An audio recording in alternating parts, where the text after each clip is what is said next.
How's it going? It's Professor S, and for the next 5 minutes or so, I want to introduce you to one of the large, diverse group of organic macromolecules, a group called the lipids. The best way to get started in learning about the lipids is just to look at a whole bunch of examples, and every group I surround myself with here is a group of molecules I'll go into at least a little more depth on in another video. So the lipids include fatty acids, triglycerides, phospholipids, and other what we call amphipathic lipids, steroids, eicosanoids, waxes, and a group called prenolipids. Now, if you look at these molecules surrounding me, you should be struck by the fact that they are really structurally diverse. There doesn't appear to be a unifying feature. They're not a polymer of any sort of monomeric subunit. They're structurally diverse, and what unifies them is essentially chemistry. They're predominantly carbon and hydrogen in their structure, and as such, they are a predominantly hydrophobic group of molecules. Lipids are our major group of hydrophobic organic molecules. Now, in the rest of this video, I'm going to focus in on one of the biggest groups of lipids, and that's the fatty acids. Now, before I get into the details on fatty acids, I want to emphasize up front, that term, fatty acid or fat, describes a group of lipids, a subtype of lipid. A very large group, but still a group. In other words, what I'm saying is not all lipids are fats, but all fats are lipids. And as diverse as the group is, all fatty acids share the same basic structure seen above me. They all have a hydrocarbon tail, and on one end of that tail is a carboxyl group, an acidic carboxyl group. So they have a fatty hydrocarbon tail connected to an acidic carboxyl group. They're fatty acids. Now, fatty acids fall into two major subcategories, and the best way to understand them is to begin with some examples again. So to my right, we have three examples of what are called saturated fats. We have stearic acid, which is found in things like lard and tallow. We have palmitic acid found in palm oil, butyric acid found in butter. They're all saturated. Now, if we take a close look at a couple carbons in the tail, we'll see what that means. Saturated in general means to be full of, and fats are saturated when they're full of hydrogen.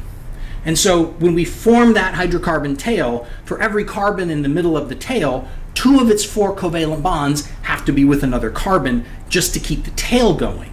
And then that leaves it with 2 additional possible covalent bonds. If it's full or saturated with hydrogen, both of them will be with hydrogen atoms. It's saturated when there are no double bonds present between carbon, because as soon as we add a double bond between 2 of the carbons, it reduces the number of hydrogens that can be bound to the carbons. Unsaturated fats have double bonds in their tails, and saturated fats do not have double bonds. And we can add another layer of saying unsaturated fat is monounsaturated with 1 double bond, polyunsaturated with 2 or more. And again, there are lots of examples of unsaturated fats. We have oleic acid found in things like olive oil. We have linoleic acid found in corn and canola oil. We have one of the omega-3 fatty acids, alpha-linoleic acid, which is found in flaxseed oil, walnut oil. And then we also have DHA and EPA, 2 other omega-3 fatty acids, very common in fish oils. These are the unsaturated fats. I want to end my overview of fatty acid diversity with these 2 molecules. Now, on the bottom is oleic acid. It's one of the unsaturated fats I showed you a moment ago. With it is oleic acid. Now, this molecule has a straight tail, but if you look closely, it's an unsaturated fat as well. It's got a double bond in it. Most naturally occurring unsaturated fats have a bend in their tail because they're in the cis isomeric conformation for geometric isomers. See, these 2 molecules are geometric isomers. Oleic acid has the straight tail because at its double bond, it's in the trans conformation. That makes it a trans fat. All right, so to wrap up this video, let's talk really quickly about functions associated with fatty acids. And there's basically 3 big functions. One is, in both plants and animals, fats are used to store energy, a really effective energy storage molecule. Secondly, they are used as a fuel source. Fats can be directly catabolized by cells to produce ATP. And then finally, fatty acids are used as building materials for other lipids and even for other organic molecules. They serve in all 3 of those capacities. Watch for the fatty acids in the next few lipid videos.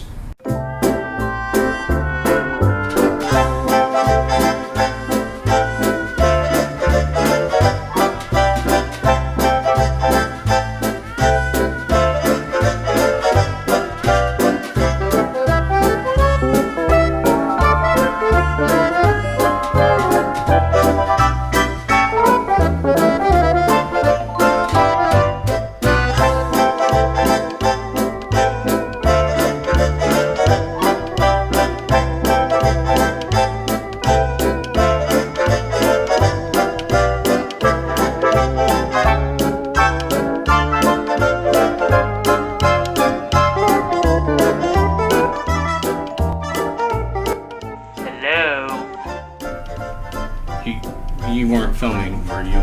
No, Because that could have looked bad. we weren't filming. But we're filming now.